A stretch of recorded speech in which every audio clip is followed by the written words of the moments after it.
Tec Sounds presents EduTrends.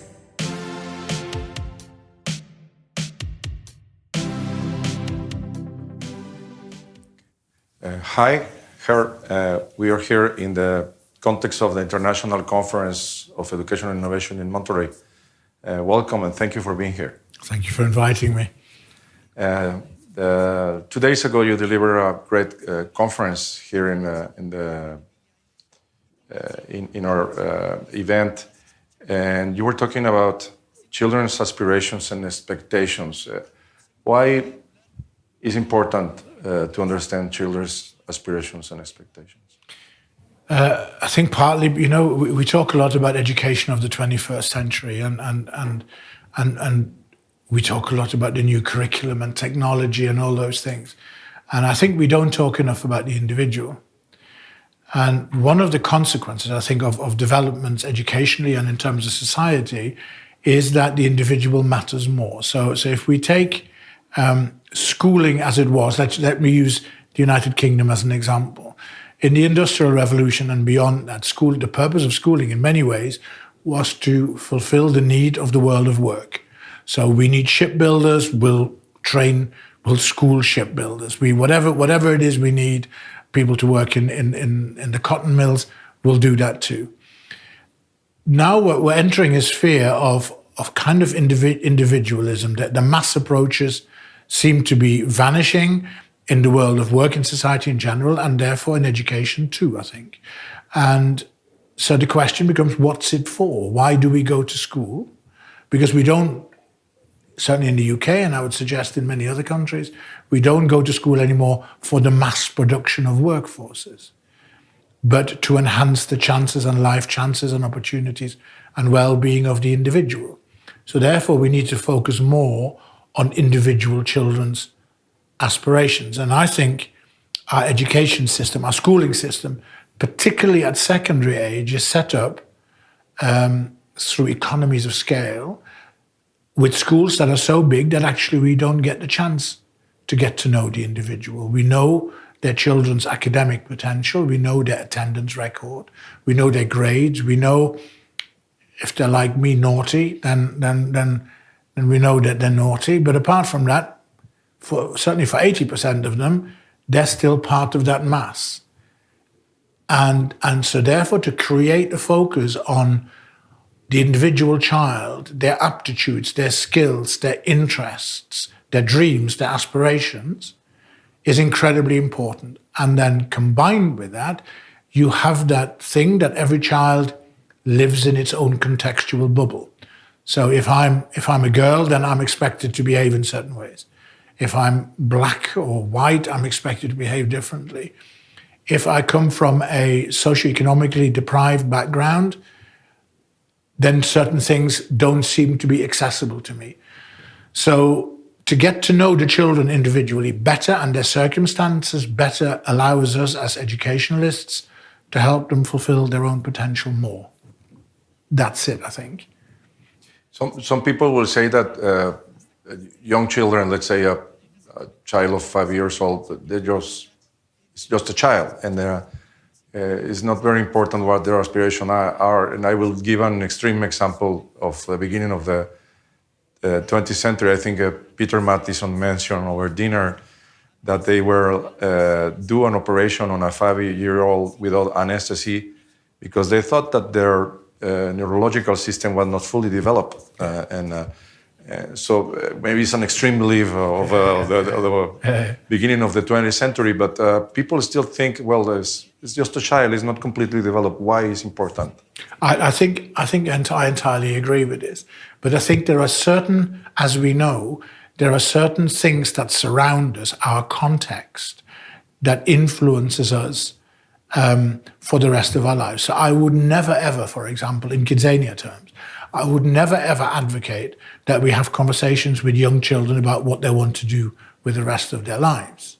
The conversation we should have with them is to find out what there is and what they're into. So it's about firing their curiosity. And what we know from our research is that children who come from socioeconomically disadvantaged areas, they have in their life a reduced menu of experiences.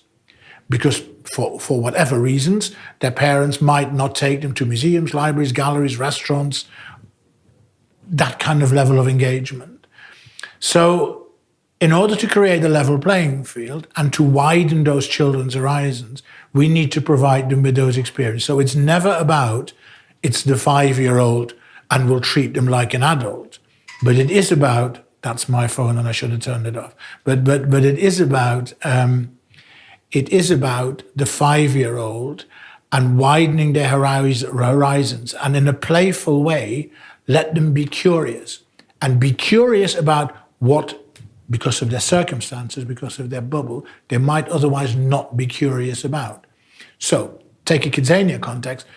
Children who come from a socioeconomically disadvantaged background very rarely choose the aeroplane, for example, as their first activity. They will choose the supermarket or making beds in a hotel or being a courier, and that's fine. However, we do need to provide those kids with the opportunity, so maybe they need to come 2 or 3 times, whereby they explore the whole of that KidZania, and hopefully they're curious enough to then go home or to school and ask more questions. And I think that's what we're about. So the 5-year-old, it's never about influencing to the detail, but it is about providing them with a free-range learning opportunity where they can make up their own minds. Particularly when we have schooling systems that become so narrow that they're really about teaching rather than what children learn and curiosity. I have this horrible example of when my son, he was about 8 years old, and do you remember that Icelandic volcano incident where this thing went up and there were no aeroplanes and it made the news? And as an 8-year-old boy, I suppose I'm stereotyping here now, but he definitely was a fan of volcanoes and dinosaurs, right? So he runs into school that morning and he says to his teacher, Miss, can we please talk about volcanoes today? And the answer is they're on the curriculum in October. Yeah, and so it's about... A teachable moment lost. Yeah. So it's about that, really. And I think the other thing is, increasingly, we need to think about, and I said this at the conference, we need to stop asking children about what they want to be. We need to focus on who they want to be. Because this is an interesting thing as well, which exercises my mind a lot. Technology, as you and I know, technology is kind of speedily developed. And everybody has told you and I for years that our lives would get easier because of all the technology. Right? And we might even at some point work 4 days a week. Pepe, it doesn't feel like it, right? Because what technology does to me is that emails arrive at 1 o'clock in the morning or whatever. But I have the trust and the faith that at some point the technology will help people have more time. So one of the things we need to think about with our children is about who they want to be, as in, if you had an extra day per week, how would you meaningfully use that? Surely not sit behind the screen for a whole day, but you might go and volunteer or you might go and whatever. So it's about that development that sits with that as well, I think. What difference have you found in children of different ages, social backgrounds, or even countries? Well, I think, KidZania is an interesting example to almost as a research garden, yeah? Because essentially what it is, as you know, we are in Mexico, it's a city for children where children can learn about the world of work. And from aeroplanes to operating theaters to television studios and theaters and sports grounds and couriers and supermarkets, you name it. And each KidZania has about 60 jobs. YouTubers in Sao Paulo, right? And the kids can choose when they come in, and they get KidZanian money, and they can spend, and they can earn, and they can get interest in a bank account. So it's like a live economy in a live city. And typically, a child's engagement is about 4 hours. The age range is 4 to 14.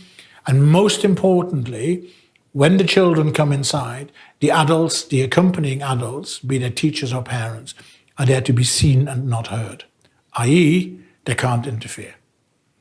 So this playground is the children's, and this world is the children's. And then to observe them,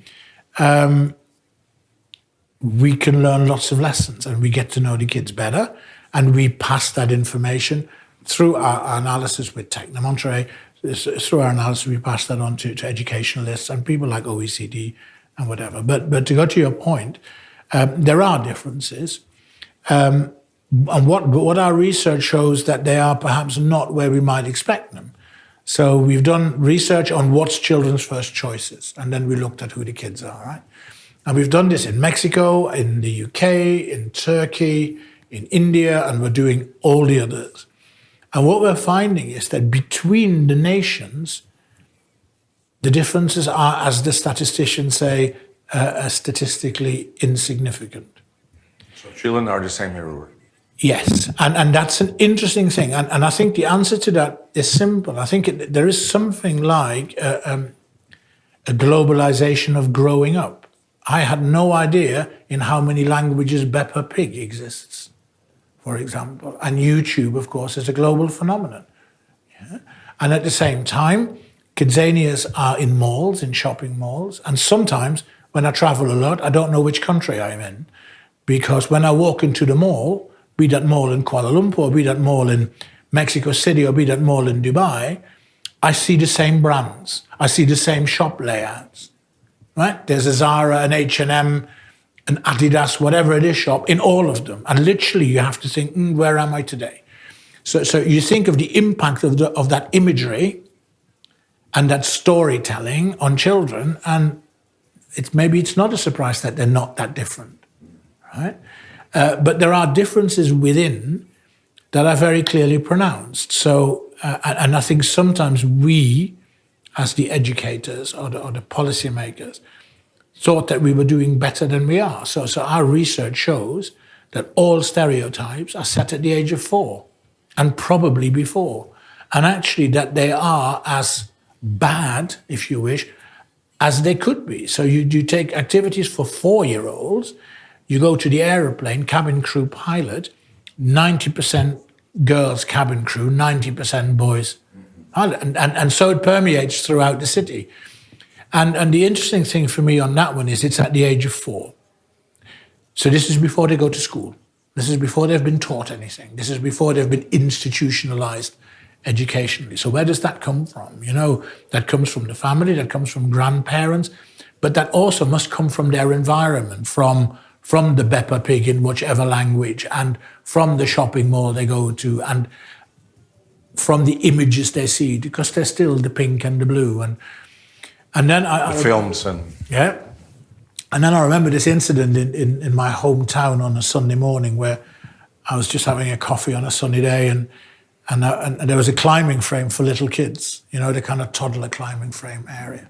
And there were lots of parents and lots of 18-month-old, 2-year-olds. And I kind of, what I saw was part of the explanation, because every time the little girl or a little girl goes near that climbing frame, all the adults go, careful, careful, don't hurt yourself. And all the time, every time the little boys go near the climbing frame, all the adults go, come on, what's taking you so long? So all that kind of attitudinal stuff starts clearly very young. And then we're surprised that when these youngsters hit 14 or 16, that the gap between the genders is so wide, right?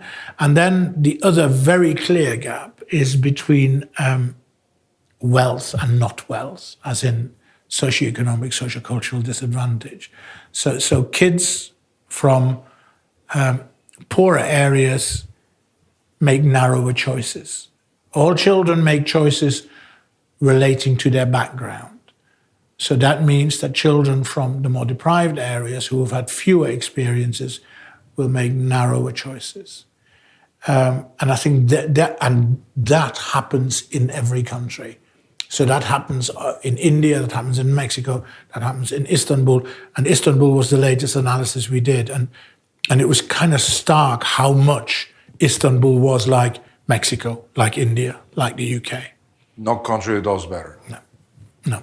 There are some variances, but we need to look into those more. So when we did the analysis in Mumbai, included in the sample in Mumbai was 115,000 children. And included in that sample were a number of youngsters who came in from the slums. And so following what I've just been talking about, you would anticipate that those children would choose the lowest paying, most common, whatever you want to call it, professions. And they didn't. They didn't choose window cleaning, they didn't choose the supermarket, and they didn't choose being a courier. They chose the next layer up, which didn't make sense. We hadn't expected this. So we went and talked to the children and said, why did you make those choices? And why did you not make those choices?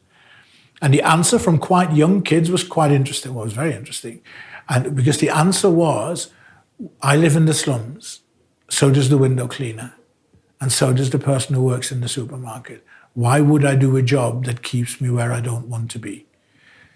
So there was, with those youngsters, but uniquely so far only with those youngsters, there's an element of almost self-built-in aspirations that say, well, I need to go to improve their lives or somehow. Yeah. Very interesting. So in the two cases that you're showing here,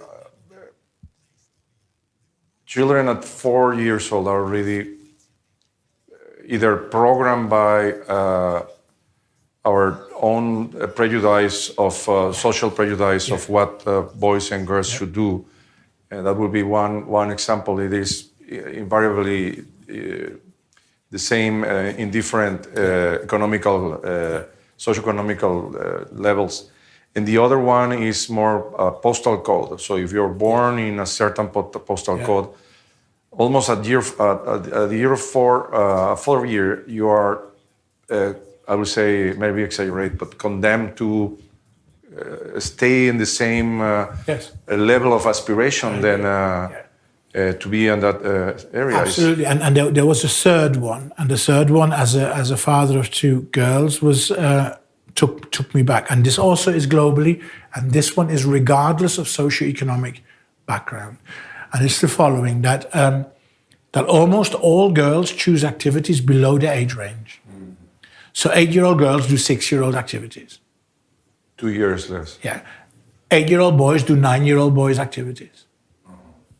And that must have to do, reflecting back to my experience in the playground. The playground. It must be connected to how we and society as a whole behaves, the language we use, the imagery we present those children and young people with, because that is quite significant, isn't it?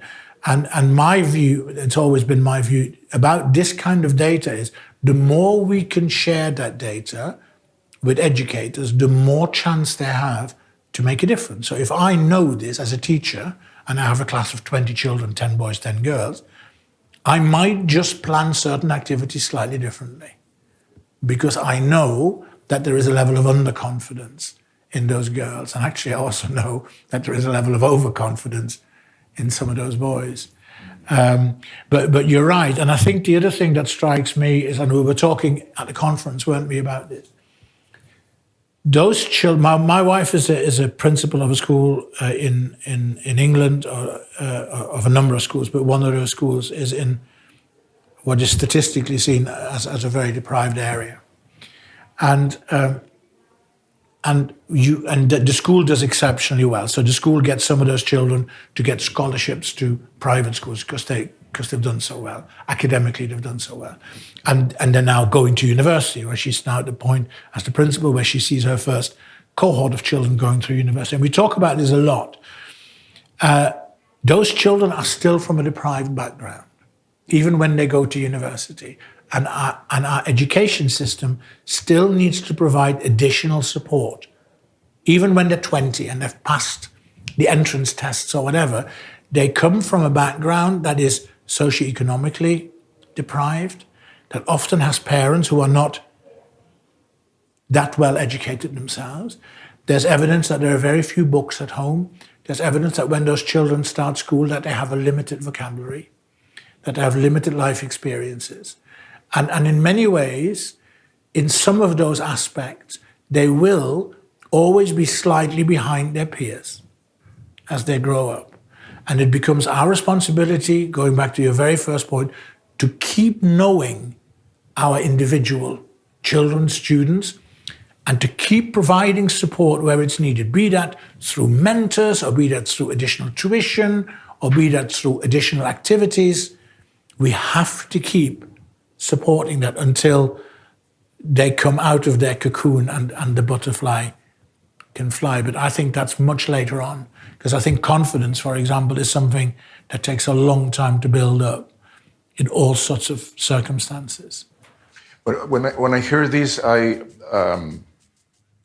it seems like an impossible problem, because it's like trying to change whole the society. It's like teaching the parents, and we as people normally we don't realize that we are having those prejudices when we are talking to a children or taking care of them in a playground. But where's the key to change that? Do you think it's the school system, or no? I think we must not make the schools responsible for everything. There's a very it seems to be a global phenomenon, right? Schools have now been seen politically, at least, as the solution to all of society's ills. Right? If I reflected on the United Kingdom, sex education is the school's job. Drug education, it's the school's job. Knife crime, the school will deal with it. Where are the other components of society that are meant to be the role models and lead by example?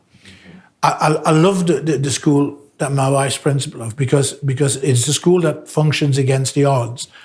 And it also shows what's possible. And I don't just mean about the academic, right? So I walk into that school and every child will say good morning. And when I walk down the corridor, the children will hold the door open for me. They will ask me, if I say, how are you this morning? Their reply will be, I'm fine, thank you, how are you? That wasn't taught in a classroom. That was modeled by the other adults around them. And I think one of the things that our research shows is that, it's my question, particularly around the 4-year-olds, before they go to school, well, who is the teacher? Who is responsible for where they are? The family. We all are, aren't we? And the minute we realize that, the minute we know that we are role models, all of us, then we should stop throwing rubbish out the car windows. Yeah, it permeates through life. We should stop sitting behind screens all the time. We should put them away and have conversations. Very simple things that move those things on. It isn't all about teaching, and it is about the awareness. If you, and I'm absolutely certain that at a university of your standing, if Tec de Monterrey knows that it has a number of students who originate from socially deprived backgrounds, you know who they are, you can easily put them in touch with other students who will look after them and put together a mentoring program, because it's what you do well. If we teach to the masses, going back to the early point, then we don't know our individual people and we can't do anything about it. And in the end, I think we will harvest tremendous success if we do that, because it is about the individual and looking after them. And it's a very simple example, which I think is very understandable. So I see a lot about scholarships, and we were talking about it the other night, weren't we? So what particularly independent schools, private schools do is they give a scholarship. And what that means is they will pay the fee, or they will waive the fee for the schooling, right? But put yourself in the child's shoes. They still need a uniform in many schools. They still can't afford to go on all the trips. They still can't quite be like all the others. So my suggestion, even dress the same. Yes. So my suggestion to a number of independent schools has been, give fewer scholarships, but give better ones. Yeah, so that the child doesn't feel, I can't go skiing, or I can't go to the theatre, or I can't go this or that. If you give one, do it for the whole child rather than just the academic. So they have the full experience Yes. of the others that are in a different Otherwise, situation. they will always feel. Otherwise, what you're buying them is a ticket to feeling inferior, and I don't think that's very fair. And I think fairness is a really important word in education and in schooling. It doesn't mean you treat everybody equal. You still have standards and you still have expectations.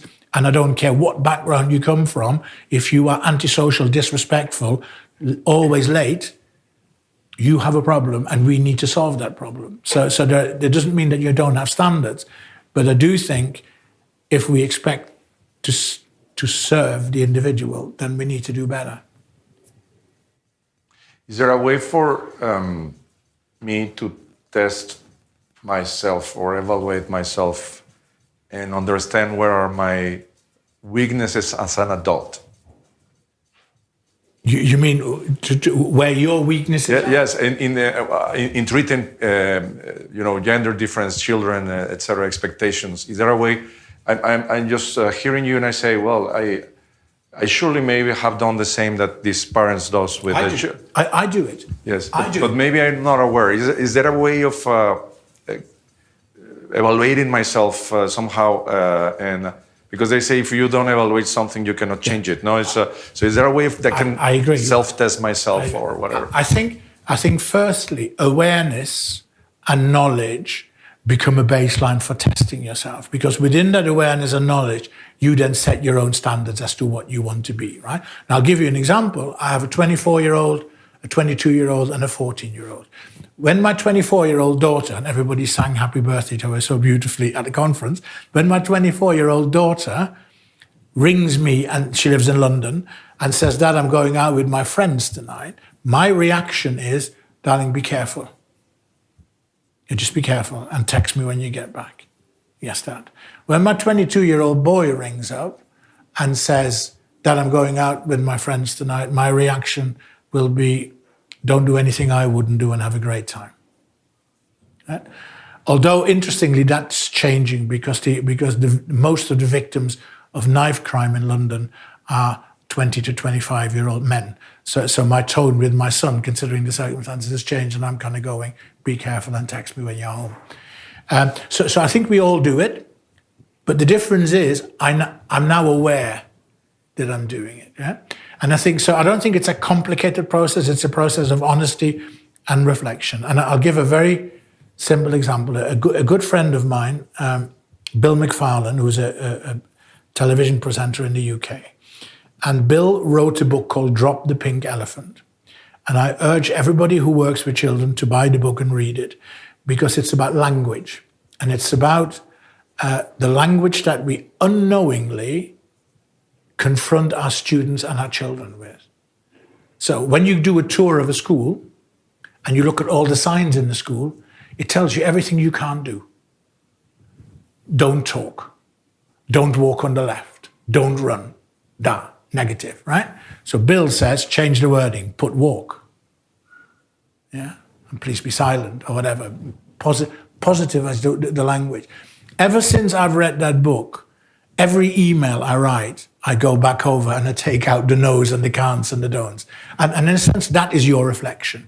And no, we will never get it right.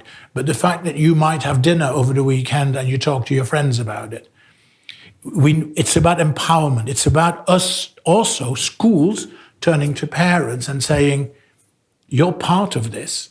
You may feel that we've excluded you of this process, but you're part of this. We can school your children without you, but we can't educate them without you. Yeah, so that's a difference. Yes, so you need to take an interest when they come home and help and co-educate them at home. Ask them what their homework is. Ask them what was difficult. Yeah? And maybe schools, I've said this to some elementary schools, once a week you should set a family homework. Yeah? And the homework can only be completed if the whole family takes part. That might just be watching a David Attenborough program for half an hour or whatever, right? On plastics and the harm that does.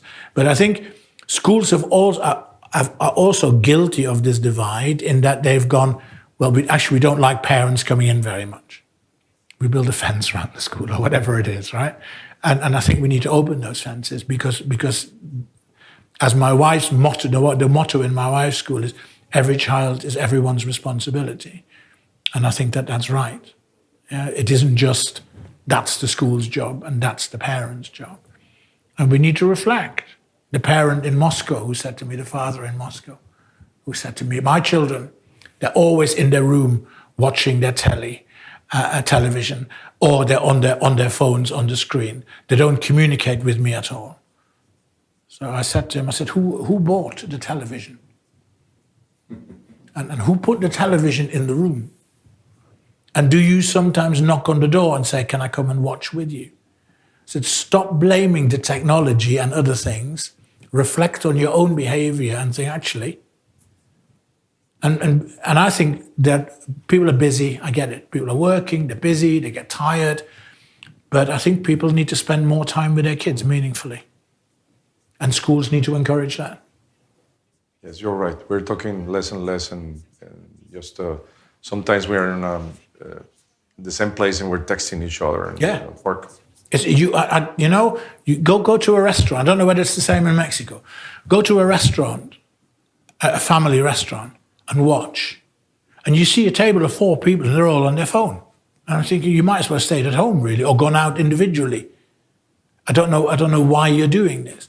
They're not even on the phone going, look, this is really funny, and then sharing the information like a story. Mm-hmm. Presumably everybody is on their own little bit of Twitter. I don't know how it works. But that kind of thing I think in terms of the technology is great, but I think we are not prepared to cope with it properly yet.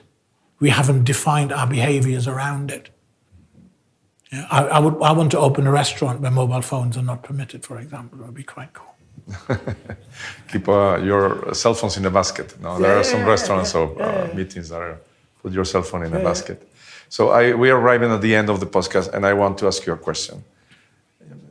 What will be your image of the world in 10 years in terms of children's aspiration? What will be your expectations, your aspirations for children's aspiration in 10 years? Either what you think is realistic or your ideal. I think there are. I was asked once by somebody, how will you know that KidZania has worked? I'll start with that.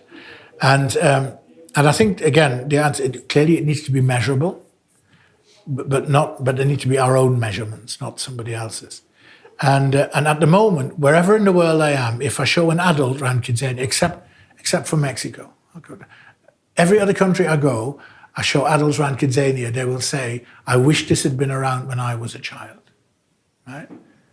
And I found the answer to your question in Mexico last year, here in Monterrey, at Inc. Monterrey at the conference. Because I had a big audience and I asked people who's been to KidZania and they all put their hands up. And because KidZania was born in Mexico. Yeah. And they're the people who say to me, I'm really glad that KidZania was around when I was a child because it's widened my aspirations. So I think there is that evidence. And the teacher who fairly recently came to see me in Coquilco and who said to me, let me show you this photograph. This is a photograph of my boy when he was 8 years old in a pilot uniform. I said, that's a very nice photograph. She said, wait, this is my boy 28 and he's a pilot with Interjet, right? And so I think there is that kind of evidence. Have we made a difference as KidZania? In terms of children's aspirations individually. Or the society, you know. Yeah. I want to go into schools in 10 years' time, as I do now. I want to go into schools and I want to ask children, why do you go to school? And I want to get a better answer than because I have to. And if that happens, then we know something that we've done, that you've done, that Tec has done, that we've done, because this is not about one organization, one person. This is a huge jigsaw. But if we start talking the same language and in Bill McFarland's sense, not drop the pink elephant, and we do it with the parents, then we know that we've succeeded. We won't win them all. But we can win many more than we're winning at the moment, and I say this absolutely. I said it on social media. I think if children get a chance to come to universities like yours, and we were talking the other night about the programs around philanthropy and how that would support children to come who normally might not be able to come with support networks, then we have a chance. Yeah, because I think what I see at a university like Tec de Monterrey, as I see tomorrow. When I go to many of the established universities, I see yesterday. And I'm not that interested in yesterday. I'm much more interested in tomorrow. And I think that's what you do. And that's what your president does. And that's what you do. And that's what all the colleagues I know. And that's what the campus tells you when you walk around it, and that's what your students say. And that's the biggest compliment I can pay you. I think you are on the way, and your students are remarkable young people because you are a remarkable university. So congratulations, Pepe, on that. Thank you very much, Karen. This is, and I say that this path of changing education is more like a marathon than 100 meters. Yeah. And if we walk this together, we can get far away. I think that's what I meant when I said we must measure, we must live by our own measures. I'm tired of government's 5-year targets, right? So a child in most countries could have 3 governments in their time of compulsory education. Governments need to get real. That true change, sustainable change, doesn't happen in the 5 times that you're in charge. Right? You can make a significant contribution, but don't play the target game and the short-termism. You're quite right. It is a marathon. That doesn't mean that we can't measure it, because in a marathon, sure, you measure the halfway point. Exactly, right? Exactly. Well, Ger, it's been a wonderful conversation. Thanks a lot for your generosity. My pleasure. Always my pleasure to be here, Pepe, as you know. Thank you. Thank you.